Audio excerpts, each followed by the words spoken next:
શું તમે જીસેટ 2026 આપવાનું વિચારી રહ્યા છો?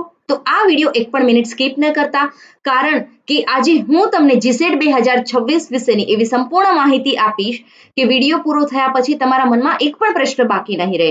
તમે જીસેટ આપી શકો છો કે નહીં, ક્વોલિફિકેશન શું છે, કેટલા પેપર્સ છે, એક્ઝામ કેટલા કલાકની છે, કઈ ભાષામાં પેપર આવશે અને આખો સિલેબસ શું છે, બધું જ આ એક જ વિડીયોની અંદર તમને મળી જશે. તો વિડીયોને અંત સુધી જરૂરથી જોજો, કારણ કે જીસેટ 2026ની તૈયારીની સાચી શરૂઆત અહીંથી જ કરવાની છે. તો વિદ્યાર્થી મિત્રો, હું છું પ્રોફેસર ડિમ્પલ આહિર. આપ સૌનું હાર્દિક સ્વાગત કરું છું આપણી યુટ્યુબ ચેનલમાં. આજે હું તમને બધાને જીસેટ 2026 વિશેની આ તમામ પ્રશ્નોના જવાબ આપવાના પ્રયત્ન કરીશ. તો ફર્સ્ટ ઓફ ઓલ, જીસેટની જે એક્ઝામ છે એ વર્ષની અંદર એક જ વાર લેવામાં આવતી હોય છે, રાઈટ? એટલે એક વર્ષમાં એક જ વાર લેવામાં આવતી હોય છે. તો જેટલા પણ વિદ્યાર્થીઓ તૈયારી કરી રહ્યા છો, તો મન મૂકીને તૈયારી કરજો, રાઈટ? અને આપણી અત્યારે હાલ જે 2026માં એક્ઝામની ડેટ પણ આવી ગઈ છે. 29 નવેમ્બર 2026ના રોજ આપણી એક્ઝામ રહેશે, રાઈટ? તો શું તમે જીસેટ આપી શકો? તો હા, જીસેટની એક્ઝામ એ કોણ આપી શકે છે? તો માસ્ટર ડિગ્રી અથવા સમકક્ષ લાયકાત ધરાવતા ઉમેદવારો. જે વિદ્યાર્થીઓએ બેચલર્સ પણ કર્યું છે, એટલે કે યુજી પણ કર્યું છે, પ્લસ પીજી પણ કર્યું છે, એટલે કે બેચલર પ્લસ માસ્ટર કરેલું છે, તો એવા તમામ વિદ્યાર્થી મિત્રો શું કરી શકશે? આ એક્ઝામ આપી શકશે. સામાન્ય વર્ગ માટે મિનિમમ 55% જરૂરી હોય છે અને અનામત વર્ગ માટે નિયમ મુજબ ગણમાં છૂટછાટ આપવામાં આવે છે. ફાઇનલ યર પરિણામની રાહ જોઈ રહેલા ઉમેદવારો માટે નિયમ મુજબ જોગવાઈ હોય છે. જેમ કે જે વિદ્યાર્થી માસ્ટર ડિગ્રી કરી રહ્યા છે, તો એ વિદ્યાર્થીઓએ માનો કે સેકન્ડ યરમાં છે. હવે જે વિદ્યાર્થી માસ્ટરમાં હોય અને સેકન્ડ યરમાં હોય, એટલે એનું હશે થર્ડ સેમેસ્ટર અથવા તો ફોર્થ સેમેસ્ટરમાં હશે, તો એ વિદ્યાર્થી શું કરી શકશે? જીસેટની એક્ઝામ માટે એલિજિબલ છે. પણ જો વિદ્યાર્થી first sem and second sem જો ભણી રહ્યો હોય, તો એ વિદ્યાર્થી આ એક્ઝામ આપી શકશે નહીં. ઓનલી જે માસ્ટર ડિગ્રી કરેલો ઉમેદવાર છે, એ જ વ્યક્તિ જે થર્ડ અને ફોર્થ સેમમાં અત્યારે ભણી રહ્યો છે, એ વિદ્યાર્થી જીસેટની એક્ઝામ આપી શકે છે. પસંદ કરેલા વિષય સાથે સંબંધિત શૈક્ષણિક લાયકાત પણ જરૂરી છે. અને પહેલા તમે શું જાણો? એલિજિબિલિટી જાણો ને પછી તમે તૈયારી શરૂ કરો. અધરવાઇઝ ઘણા બધા વિદ્યાર્થીઓ મને મેસેજ કરે છે કે મેમ, અત્યારે અમે ફર્સ્ટ સેમેસ્ટરમાં અથવા તો સેકન્ડ સેમેસ્ટરમાં છીએ, રાઈટ? તો તમારે ચિંતા કરવાની કોઈ જરૂર નથી. નેક્સ્ટ તમે 2027 માટે તમે એક્ઝામ આપી શકો છો, પણ તમે તૈયારી અત્યારથી સ્ટાર્ટ કરી શકો છો, રાઈટ? કેમ કે તમે જે બેચલર ભણો છો, માસ્ટર ભણો છો, અને એમાંથી જ તમારું ટોટલ પેપર આવતું હોય છે. નેક્સ્ટ ક્વેશ્ચન છે કે તમારી લાયકાત પૂરતી છે કે નહીં. હવે એ જાણવું હોય તો તમારે શું કરવું પડે કે માસ્ટર ડિગ્રીમાં તમારે 55% હોવા જરૂરી છે સામાન્ય વર્ગ માટે. અનામત વર્ગ માટે મેં તમને હમણાં જ કીધું કે નિયમ મુજબ ગુણમાં શું કરવામાં આવે છે? છૂટછાટ આપવામાં આવે છે. અને ફાઇનલ યર એટલે કે નિયમો અને શરતોને આધીન હોય છે, ને સમકક્ષ લાયકાત પણ જરૂરી હોય છે. જો તમે ઓનલી ખાલી યુજી કર્યું છે, એટલે કે ગ્રેજ્યુએશન કર્યું છે, તો તમે જીસેટ માટે એલિજિબલ છો નહીં. પણ જો માસ્ટર ડિગ્રી કર્યું છે, તો તમે એલિજિબલ છો. નેક્સ્ટ ક્વેશ્ચન છે કે જીસેટમાં કેટલા પેપર હોય છે? તો જીસેટમાં ટોટલ 2 પેપર હોય છે, રાઈટ? તો ટોટલ 2 પેપર હોય છે. એક હોય છે તમારો પેપર 1 અને એક હોય છે પેપર 2. તો જીસેટ એક્ઝામમાં તમારે ટોટલ પેપર કેટલા હોય છે? 2 પેપર હોય છે, પેપર 1 અને પેપર 2. પેપર 1 ની અંદર જે જનરલ પેપર હોય છે, પેપર 1 છે એ કેવું છે? એ જનરલ પેપર છે કે બધા માટે કોમન છે, રાઈટ? અને જ્યારે પેપર 2 છે એ તમારું કેવું છે? સબ્જેક્ટ સ્પેસિફિક પેપર છે. એટલે કે તમારા પસંદ કરેલા વિષય ઉપર આધારિત પેપર છે. જેમ કે કોઈનો જેણે બેચલર અને માસ્ટર ડિગ્રીમાં કોમર્સ કર્યું હોય, ઇંગ્લિશ કર્યું હોય, કોઈનું સ્પેશિયલાઇઝેશન ઇકોનોમિક્સ હોય, અને એવી રીતે ઘણા બધા ઉપલબ્ધ વિષયો હોય છે. તો તમે કોઈ પણ ફિલ્ડમાંથી કોઈ પણ તમારું સ્પેશિયલાઇઝેશન પેપર 2માં તમારું હોય, તો તમારે એ એક્ઝામ તમે આપી શકો છો. જ્યારે પેપર 1 એટલે કે બધા જ માટે કોમન હોય છે. હવે બધા માટે કોમન એટલે કે જેની અંદર ટીચિંગ આવશે, રિસર્ચ એપ્ટિટ્યુડ આવશે, રાઈટ? આઈસીટી આવશે, રીઝનિંગ આવશે, કોમ્યુનિકેશન આવશે, હાયર એજ્યુકેશન આવશે.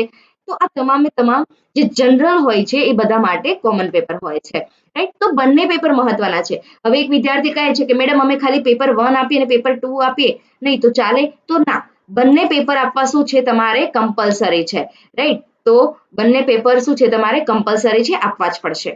ચાલો, હવે જીસેટની પરીક્ષા એ કેટલા કલાકની હોય છે? તો એનો ટોટલ ટાઈમ ડ્યુરેશન હોય છે આપણો 3 કલાક. જ્યારે આપણી 29 નવેમ્બરના રોજ જે આપણી એક્ઝામ છે એનો ટાઈમ રહેશે 3 કલાકનો, જેમાં પેપર 1 ની અંદર તમારે 50 પ્રશ્નો રહેશે અને 100 ગુણના હશે, અને પેપર 2 ની અંદર 100 પ્રશ્ન અને 200 ગુણના હોય છે. એટલે કે તમારે ટોટલ પ્રશ્ન કેટલા રહેશે? 150 પ્રશ્ન. એટલે કે ગુણ કેટલા ગુણનું પેપર રહેશે, એટલે કે ટોટલ માર્ક્સ કેટલા હશે પેપરના, બંને પેપરના થઈને 300 માર્ક હશે અને 3 કલાક રહેશે. તો બંને પેપરની પરીક્ષા એક જ સત્રમાં લેવામાં આવે છે, કે વચ્ચે તમને નો બ્રેક ટાઈમ, રાઈટ, કે તમને આમાં વચ્ચે કોઈ બ્રેક ટાઈમ આપવામાં આવતો નથી. કન્ટિન્યુઅસ પેપર 1 પછી પેપર 2 તમારે કન્ટિન્યુ પેપર હોય છે. ચાલો નેક્સ્ટ ક્વેશ્ચન. જેમ કે આ રીતે હોય છે કે જીસેટના 2026ના એક્ઝામ ટાઈમ ટેબલ પ્રમાણે તમારે એક હોય છે પેપર 1 જે બધા વિદ્યાર્થી માટે કોમન છે, અને બીજું છે પેપર નંબર 2 જેનું સ્પેશિયલાઇઝેશન જે ફિલ્ડમાં છે એ વ્યક્તિ. પેપર 1 માં તમારે ટોટલ કેટલા પ્રશ્ન હોય છે? તો પ્રશ્ન હોય છે ટોટલ 50. પણ એક પ્રશ્નનો માર્ક, એટલે કે એક પ્રશ્ન જે હોય છે એ તમારો કેટલા માર્ક્સનો હોય છે? 2 માર્ક્સનો હોય છે, રાઈટ. હવે એક પ્રશ્ન 2 માર્ક્સનો હોય એટલે 50 × 2 તો કેટલા થશે? 100 માર્ક્સ થયા. અને પેપર 2 એટલે કે તમારું જે સબ્જેક્ટનું પેપર છે, રાઈટ, તમે કોમર્સ છો તો કોમર્સનું પેપર તમારે 100 માર્ક્સનું, એટલે એક ક્વેશ્ચન તમારો 2 માર્કનો, એટલે તમારું પેપર બન્યું 200 માર્ક્સનું, રાઈટ. એટલે ટોટલ તમારા કેટલા માર્ક્સ થયા? 300 માર્ક્સ થયા. અને ક્વેશ્ચન્સ કેટલા થયા? 150 ક્વેશ્ચન્સ થયા. હવે પેલું પેપર છે એમાં તમે મિનિમમ 1 કલાક આપી શકો, એનાથી વધારે ટાઈમ તમારે આપવાનો નથી, બરાબર. એટલે કે જેમ કે 9:30 તમારું પેપર સ્ટાર્ટ થયું તો 10:30 તમારું કમ્પ્લીટ થઈ જવું જોઈએ. પેપર નંબર 2 તમારે એના માટે 2 કલાક આપવાના છે, કેમ કે એમાં કેટલા પ્રશ્ન છે? 100 પ્રશ્ન છે. હવે 100 પ્રશ્ન અટેમ્પ્ટ કરવા માટે તમારે 2 કલાક તો મિનિમમ જોઈએ. તો 10:30 થી તમે 12:30 સુધી તમે ટાઈમ લઈ શકો છો. એટલે ઓફિશિયલી આપણે ટાઈમ કેટલો રહેશે? 9:30 થી 12:30, અને ટોટલ આપણને કેટલા મળશે? 3 કલાક મળશે. એટલે 180 મિનિટ મળશે, રાઈટ. ચલો નેક્સ્ટ ક્વેશ્ચન. હવે વિદ્યાર્થીઓ એવો પણ પ્રશ્ન પૂછ્યો કે મેડમ જીસેટનું પેપર કઈ ભાષામાં હોય છે? તો ગુજરાતી પ્લસ અંગ્રેજી બંને ભાષામાં ઉપલબ્ધ છે. પેપર 1 પણ અને પેપર 2 પણ. એટલે કે બંને પેપર તમારા કેવા હશે? ઇંગ્લિશ પ્લસ ગુજરાતી બંને લેંગ્વેજમાં રહેશે, રાઈટ. એટલે એક બાજુ તમારો ઇંગ્લિશ ક્વેશ્ચન્સ હશે, બરાબર, આ બાજુ ઇંગ્લિશ લખેલું હશે, અને એ જ સામે તમારો ક્વેશ્ચન રહેશે ગુજરાતી. તો આ રીતે તમારું પેપર રહેશે, રાઈટ. તમે ગુજરાતીમાં ભલે તૈયારી કરો, પરંતુ મહત્વના ઇંગ્લિશ ટર્મ્સ પણ જરૂરથી સમજો. જ્યારે હું લેક્ચર્સમાં કહું છું વિદ્યાર્થીઓને કે ઇંગ્લિશ શીખવું જરૂરી છે, તમે ઇંગ્લિશના ટર્મ એક ટાઈમે ઇઝી લાગશે, પણ ગુજરાતી અમુક ટાઈમે તમને ખ્યાલ ના આવે તો તમને એ ટાઈમે ઇંગ્લિશ હેલ્પ કરે છે, રાઈટ. ચલો હવે જીસેટ 2026 નો સંપૂર્ણ સિલેબસ સમજીએ, કે જેમાં આપણે પેપર 1 ભણવાના છીએ અને પેપર 2 જે તમારું સબ્જેક્ટ સ્પેશિયલાઇઝેશન હોય છે એ. તો જીસેટના ઓફિશિયલી સિલેબસ પ્રમાણે આપણે ટીચિંગ એપ્ટિટ્યૂડની વાત કરીએ, રિસર્ચ એપ્ટિટ્યૂડ આવે છે અંદર, right. Teaching aptitude unit number 1 છે, રિસર્ચ એપ્ટિટ્યૂડ યુનિટ નંબર 2 છે. પછી યુનિટ નંબર 3 છે તમારું કોમ્પ્રિહેન્શન, પછી યુનિટ નંબર 4 છે તમારું કોમ્યુનિકેશન્સ, પછી છે મેથેમેટિકલ રીઝનિંગ જે unit number 5, logical reasoning unit number 6, data interpretation unit number 7, ICT unit number 8, people and development and environment એ છે તમારું 9, અને હાયર એજ્યુકેશન સિસ્ટમ એ તમારું 10 નંબરનો યુનિટ છે. એટલે કે પેપર 1 માં તમારે કેટલા યુનિટ રહેશે? તો પેપર 1 માં તમારે 1 થી લઈને કેટલા યુનિટ રહેશે? 10 યુનિટ આવશે. Same as it is paper 2 માં પણ કેટલા રહેશે? તો 1 થી લઈને 10 યુનિટ સુધી આવશે. એટલે કે તમે અગર કોમર્સ કરી રહ્યા છો તો કોમર્સની અંદર accounting, business finance, business economics, business management, marketing, HRM, international business, income tax, law, right. તો આ બધી જ વસ્તુ અંદર આવી ગઈ. તો તમારા જેના વિષયનો જે લોકો વિદ્યાર્થીનો પેપર 2 કોમર્સ છે તો એમાં આ બધા સબ્જેક્ટ આવી જશે. તો જીસેટની તૈયારીની જો તમે હજી રાહ જોઈ રહ્યા હોય કે હજી એક્ઝામને ઘણી વાર છે, તો ના, તૈયારી તમારે આજથી જ શરૂઆત કરવી પડશે. ઓફિશિયલ સિલેબસ તમે જીસેટની ઓફિશિયલ વેબસાઇટ ઉપરથી તમે ડાઉનલોડ કરી શકો છો, અથવા તો મને ટેલિગ્રામમાં મેસેજ કરશો તો હું પણ તમને પ્રોવાઈડ કરી દઈશ. યુનિટ વાઇઝ પ્રિપેરેશન જરૂરી છે, એમસીક્યુની પ્રેક્ટિસ જરૂરી છે, પીવાયક્યુ અને રિવિઝન પણ જરૂરી છે. હવે જીસેટની અંદર કયા કયા સબ્જેક્ટ આવે છે? તો માનો કે મારું સ્પેશિયલાઇઝેશન છે કોમર્સ, રાઈટ. તો હું શેની એક્ઝામ આપીશ? કોમર્સની. તો પેપર 1 બધા માટે કોમન છે, પણ પેપર 2 મારું કયું છે? તો કોમર્સ. તો મને અહીંયા દેખાઈ રહ્યું છે કે પેપર 2 મારું કોમર્સ છે, અને કોમર્સનો કોડ કેટલો આપ્યો છે? Subject code 17. તો મારા પેપરનો કોડ છે 17 અને મારું પેપર છે કોમર્સ. એવી રીતે તમે જે પણ વિદ્યાર્થી માસ્ટર ડિગ્રી કરેલું છે તો એના સામે અહીંયા કોડ આપેલો છે. તો આટલા વિષયોની એક્ઝામ સામે લેવાતી હોય છે: Gujarati, Sanskrit, history, mathematical science, physical science, home science, physical education, Indian culture, music. આ દરેકે દરેક સબ્જેક્ટની શું થાય છે? જીસેટ એક્ઝામ કન્ડક્ટ કરે છે. રાઈટ. હવે વિદ્યાર્થીઓ પૂછ્યું કે મેડમ ક્વેશ્ચન્સ પેપર કેવું હશે, તો આ રહ્યું જસ્ટ તમને ક્વેશ્ચન્સ પેપરનો ડેમો કે તમને ક્વેશ્ચન્સ પેપર એકદમ કેવું આપવામાં આવશે, ફિઝિકલ આપવામાં આવશે, રાઈટ. સપ્લિમેન્ટરી ટાઈપ કે જે તમે ગવર્મેન્ટ એક્ઝામ આપતા હોય ને એના જેવું. અને બીજું સામે તમને એક આપશે, સામે આપવામાં આવશે, એ આવશે તમારી answer key, just like that, આના જેવી હશે, રાઈટ. આમાં તમારે ક્વેશ્ચન સોલ્વ કરતા જવાના છે અને અહીંયા પછી તમારે જે બી આન્સર સાચો હોય એને શું કરી દેવાનું છે, આ રીતે રાઉન્ડ કરી દેવાનું છે. જે ઓપ્શન સાચો હોય એના રીતે તમારે શું કરી દેવાનું છે, આન્સરને આ રીતે રાઉન્ડ કરી દેવાનું છે. તો એકદમ તમારી આ એક્ઝામ છે એ કેવી છે, તો ઓફલાઈન મોડમાં રહેશે. બધા વિદ્યાર્થીઓ કીધું કે ઓનલાઈનમાં હશે, ના, આ એક્ઝામ આખી કન્ડક્ટ થાય છે ઓફલાઈન મોડમાં, એટલે કે જ્યાં તમારું સેન્ટર આવે છે ત્યાં એ સેન્ટર ઉપર જઈને તમારે એક્ઝામ આપવાની હોય છે.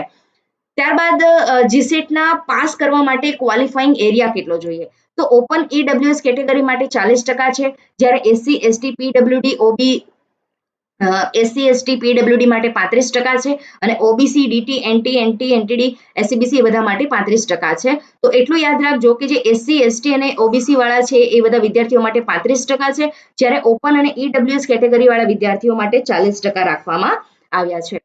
નેક્સ્ટ ક્વેશ્ચન કે હવે મેડમ તૈયારી ક્યાંથી કરવી, રાઈટ. તમે બધી વસ્તુ સમજાવી દીધી, તો આપણે, હું પ્રોફેસર ડિમ્પલ આહિર, જીસેટ 2026 ની જે વિદ્યાર્થી એક્ઝામની તૈયારી કરી રહ્યા છે, તો એના માટે એક ફ્રી ઓફ કોસ્ટ બેચ લાવી છું, જેનું નામ છે જીસેટ 2026, જેમાં પેપર 1 જનરલ પેપર છે બધા માટે, ટીચિંગ પ્લસ રિસર્ચ, આ તમામે તમામ કોન્સેપ્ટ પ્લસ પીવાયક્યુ હું તમને ઇંગ્લિશ ગુજરાતી બંને લેંગ્વેજમાં કરાવું છું. પ્લસ મારું સ્પેશિયલાઇઝેશન છે પેપર નંબર 2 કોમર્સ, એટલે કે જેની અંદર હું તમારા તમામ યુનિટના કોન્સેપ્ટ પીવાયક્યુ બધું જ કરાવવાની છું. બાયલિંગ્વલમાં રહેશે, એટલે કે ઇંગ્લિશ પ્લસ ગુજરાતી બંનેમાં રહેશે. આપણી આ બેચ સ્ટાર્ટ થઈ ચૂકી છે 5th જુલાઈના રોજથી. તો જેટલા પણ વિદ્યાર્થીઓ આજે જોડાણા છે, તો અત્યારે જ મારી યુટ્યુબ ચેનલ અને ટેલિગ્રામ ચેનલને જોઈન કરી દો અને પ્રીવિયસ લેક્ચર જોવાના સ્ટાર્ટ કરી દો, રાઈટ. કે તેથી તમારી તૈયારીને એક લેવલ મળી રહે, એક ગાઈડન્સ મળી રહે. બીજું કે વિદ્યાર્થીઓને ખ્યાલ નથી આવતો કે મેડમ જે ફર્સ્ટ ટાઈમ એક્ઝામ દેવા જઈ રહ્યા છે, તો પેપર કેવું હશે, કેવા પ્રશ્ન પૂછાય છે, કેવી રીતે સોલ્વ કરવાના, કઈ ટ્રીક અજમાવવાની. તો આ બધી ટ્રીક માટે મેં અત્યારે 9/8 થી 19/8 માટેની એક એમસીક્યુ સિરીઝ મેરાથોન લઈને આવી છું, કે જેમાં તમને શીખવાડું છું કે ક્વેશ્ચનનો જવાબ કેવી રીતે આપવો, ક્વેશ્ચન્સ કેવી રીતે એલિમિનેટ કરવું. તો તમામ પ્રશ્ન તમને આ સિરીઝમાં મળી જશે, રાઈટ. આ આપણું ઇન્સ્ટાગ્રામ હેન્ડલ છે, યુટ્યુબ હેન્ડલ છે, ને ટેલિગ્રામ છે, જેમાં તમને દરેક વસ્તુની અપડેટ, માહિતી પ્લસ પીડીએફ દરેક વસ્તુ મળી જશે, રાઈટ. તો હજી સુધી જેટલા પણ વિદ્યાર્થીઓ ફર્સ્ટ ટાઈમ જોડાણા છે, તો આપણી ચેનલને લાઈક કરી દો, કોમેન્ટ કરી દો, શેર કરી દો અને સબસ્ક્રાઇબ કરવાનું ભૂલતા નહીં. અને મળીએ નેક્સ્ટ વિડીયોમાં. જય દ્વારકાધીશ. જો કોઈને કમેન્ટ હોય, કોઈ પ્રશ્ન હોય, તો મને કોમેન્ટ સેક્શનમાં જણાવજો. જય દ્વારકાધીશ.